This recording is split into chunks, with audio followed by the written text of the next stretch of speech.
amigos? Estamos una vez más aquí en el Estado del Estado, este programa donde hablaremos de los temas de la agenda pública y a veces tratamos de hacerlo de manera más digerible. Para eso el día de hoy pues nos ayuda en la misión, como casi siempre, Matos Cisneros, ¿cómo estás? Bien, un gusto estar aquí. Nos tenías abandonado, ya nomás en puro pacto de caballero. Aquí invitar a estamos. Hans aquí para que...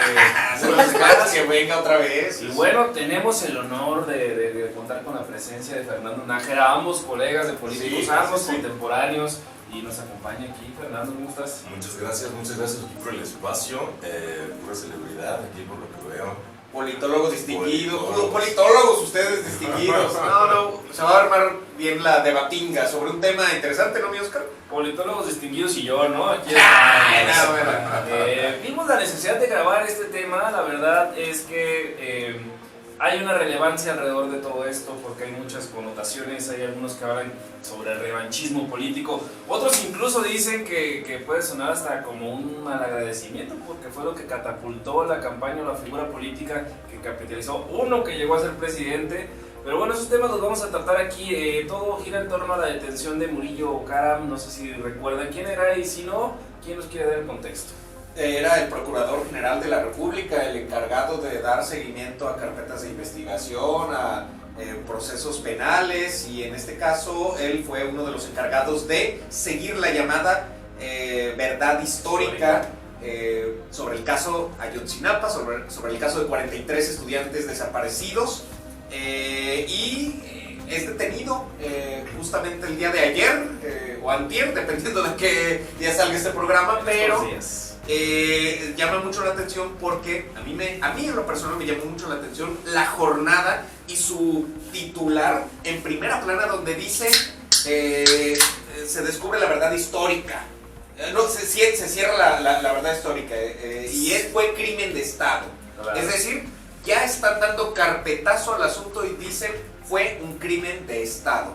Que vale la pena preguntar ¿qué parte del Estado? Los militares, el gobierno municipal, el crimen organizado. ¿Quién fue? Hay una detención del ex procurador general de la República, del gabinete de Peña Nieto, y yo no sé si aquí le quieren dar carpetazo a esta historia. Claro. Y yo pongo una pregunta sobre la mesa: ¿cacería de brujas? Pues salió Rosario Robles de prisión y entra Murillo Karam. Oye, es como un equipo de fútbol. Es interesante ver todo. O sea, si vemos el análisis un poco ahí a profundidad, vamos a checar algunos detalles relevantes, sobre todo este aspecto de cuál fue el impacto realmente para Enrique Peña Nieto. Yo creo que fue la situación más difícil, tal vez junto a la Casa Blanca, pero yo creo que este tema de los 43 fue el que más le dolió a ese gobierno, ¿no? Y que desde el principio estuvo lleno de inconsistencias, o sea, desde que nos remontamos a ver involucrados gobiernos de todos colores, porque el municipal, recordemos que pertenecía a los amarillos, al PRD, en paz descansen, y el que estaba en el gobierno federal a Peña Nieto, se hace una verdad historia de carpetazo, pero después vienen grupos de investigación incluso de Argentina y demás, a decir, esto está muy raro, aquí hay un chingo de inconsistencias y demás. Pero bueno, Nájera, desarrollemos esta pregunta, cacería de brujas. Es muy interesante. Estamos hablando de lo político primero, claro. Sí. Pero y lo social, creo que esta cicatriz de este pasaje de la historia en la que se suscitó todo este contexto de los 43 de Ayotzinapa, creo que ha dejado una cicatriz muy profunda socialmente. Ya no estamos hablando de justicia, ya no estamos hablando de estos conceptos básicos, sino algo mucho más allá, mucho más profundo. Y la gente se sentirá satisfecha con esta detención. Será una palmadita en la espalda para estas personas que sufrieron, las familias. ¿De verdad será reconfortante? ¿O qué tipo de justicia está buscando el Estado, por ejemplo, con esta detención, ¿no? Claro, ¿no? Jalife, ¿cómo lo plantea? Jalife lo plantea como que tiene que ver rumbo al 24 y es como para desactivar un grupo político que te podría hacer todavía mella en el Estado de México. Entonces, de esta forma detienes, bajo esa lógica que no justifico o doy un veredicto de que sea inocente o culpable. Evidentemente, No, pero se hace como en este tenor de decir, mira, vamos eliminando ahí quien pueda hacer un poco mella a cierto proyecto político. Las investigaciones de organismos autónomos, incluso con ascendencia internacional, mencionabas de Argentina, por ejemplo, organismos de la sociedad civil que han investigado el caso y que han pedido las carpetas a la Procuraduría, ahora a la Fiscalía, incluso hasta elementos que tenían los propios mandos militares y que han investigado y se han documentado, han dicho que el ejército tuvo una directa relación con la desaparición. Eso es grave y por supuesto que nos deja ver que todavía no acaba la historia en términos de darle justicia a las familias. Bueno, no va a haber nunca justicia porque ellos merecen o merecerían tener a sus familias completas, pero en términos de buscar responsables, creo que el ejército puede tener alguna responsabilidad. Claro. Ahora, si asumimos que esto que dicen estas organizaciones es verdad, tendríamos que revisar dónde están los tomadores de decisiones en los cargos militares en aquel sexenio y dónde esos cargos están ahora. Y si se va a atrever cierto personaje a influir ahí, porque se ha visto como que demasiado apoyo a ese sector, como que se está blindando con ese sector. Es muy interesante porque en un estudio sobre la percepción en los ciudadanos sobre corrupción, nos comentan que los ciudadanos no creen en los políticos, no creen en las policías, pero creen mucho en el ejército. Sí, o sea, la ciudadanía históricamente tiene una fe muy fuerte con el ejército. Habrá que ver cómo permea esta situación, este contexto de que el ejército tiene mucha mano en todo este tema, cómo reaccionan las personas, ¿no? Sí, ¿no? Bueno, yo creo que no van a tocar a los mandos militares. Yo lo que creo es que este gobierno se ha caracterizado por la militarización del país como nunca antes, desde que hay democracia, digamos. Sí, ¿no? Y la cultura. Se aumentaron el presupuesto.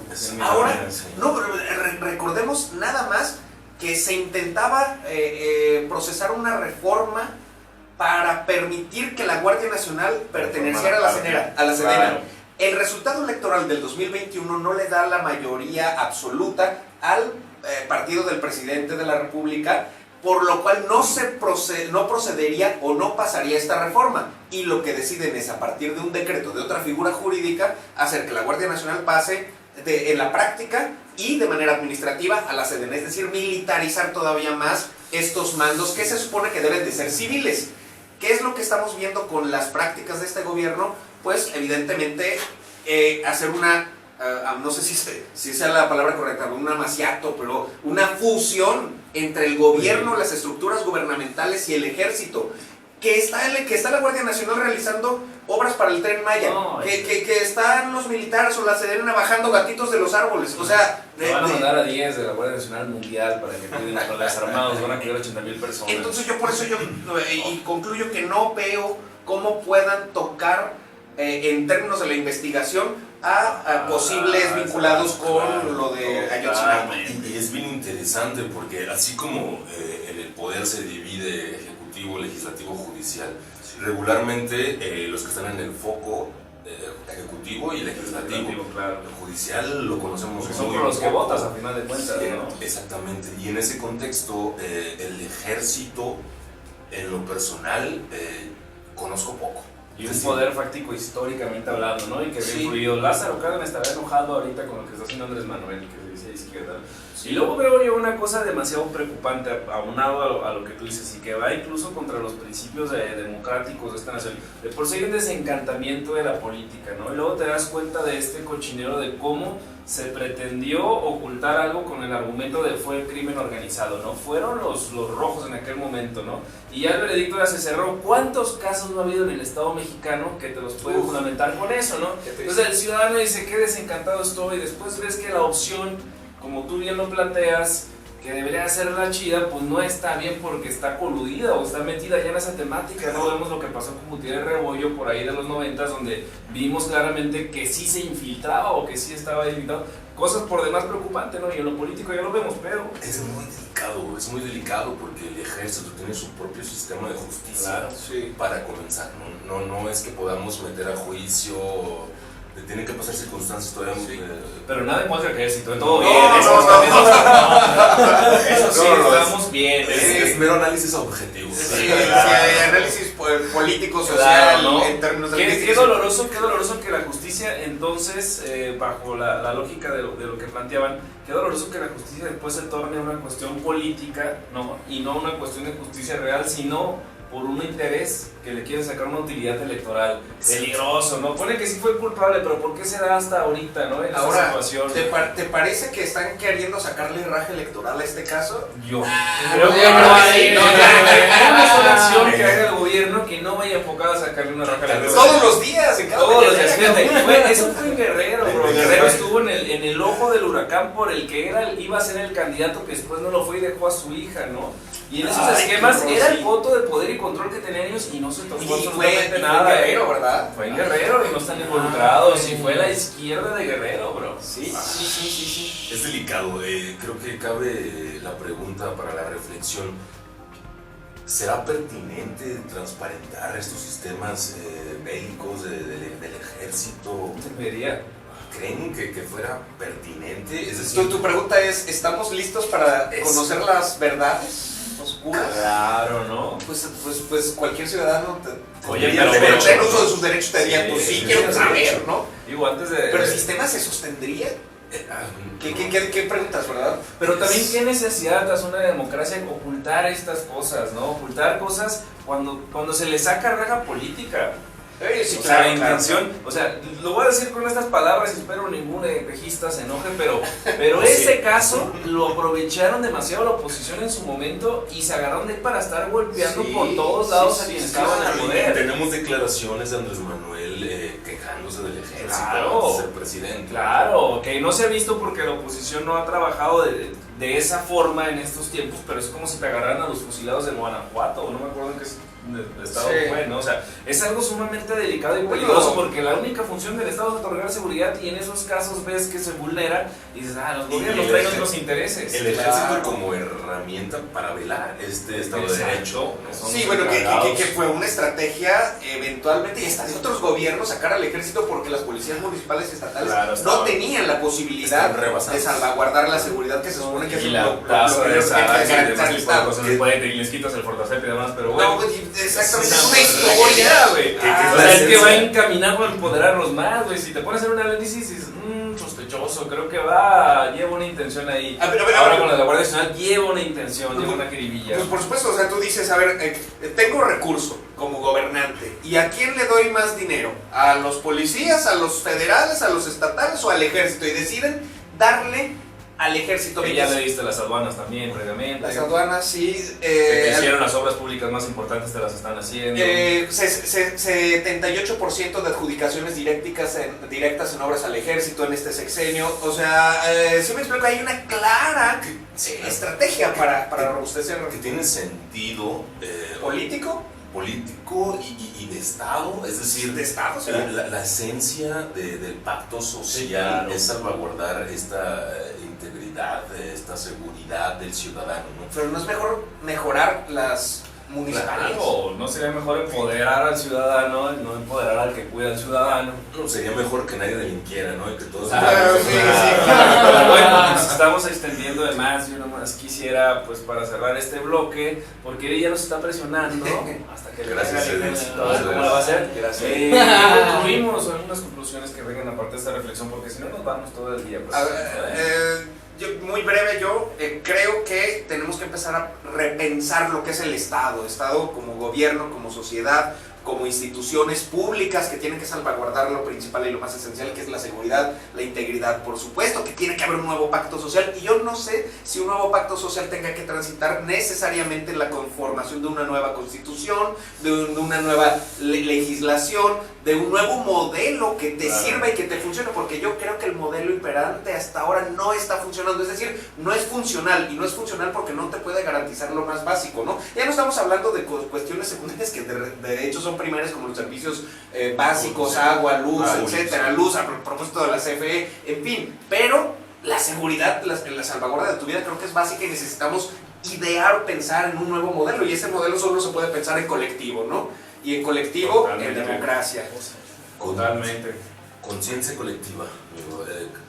Considero que llegó el punto en la historia de esta sociedad contemporánea en el que estos conceptos que andan ahí vagando abstractamente, como el de gobernanza, que tiene que ver con esta corresponsabilidad del ciudadano en toda la vida pública, claro. y que la entendamos como parte de esta responsabilidad social. Una vez que consigamos este nuevo modelo que está transitando definitivamente, y nadie va a poder impedirlo, ya están surgiendo cosas que son bastante evidentes, que son necesarios que la gente reflexione y encuentre esta parte de sí en la vida pública, que podamos comprender, que podemos informarnos de todo, ¿no? Claro. Y poder estar ahí pendientes de cómo funciona, de cómo podemos aportar. La apatía es un enemigo natural de la democracia. Y yo agregaría, el afán pues de abonar algo es que necesitamos fortalecer nuestras instituciones, porque al final de cuentas los gobiernos son pasajeros, las personas también aquí estamos de tránsito, pero necesitamos dejar unas instituciones bien fuertes para que no lleguen a cambiar a capricho de alguien que nada más pues tuvo la fortuna de hacer una buena campaña y llega al poder y decide ya destruir todo lo que se ha construido, ¿no? Y no quiero quemar ahí no, todo está bien. Pero bueno, por nuestros hijos, nuestros nietos. Claro, no, pero es que parece preocupante que las instituciones que te dan seguridad son de las más mentirosas, corruptas y golpeadas. O sea, entonces, ¿para qué las quieres, no? Claro. Entonces se vuelve medio perverso. Y luego las instituciones de justicia, eso nos va a dar para otro programa, pero también está muy mal, ¿no? Yo creo que en ambos ámbitos podremos abonar a la transparencia como empoderamiento del ciudadano, pero en fin, nos despedimos, les agradecemos mucho. Si quieren seguir en sus redes, pues aquí busquenle Mateo Cisneros en Facebook, Twitter, Fernando Nájera, en todos lados, también, en su corazón y el estado ya saben dónde está. Muchas gracias, hasta pronto. Gracias. Como 20 minutos, ¿verdad? No, nomás.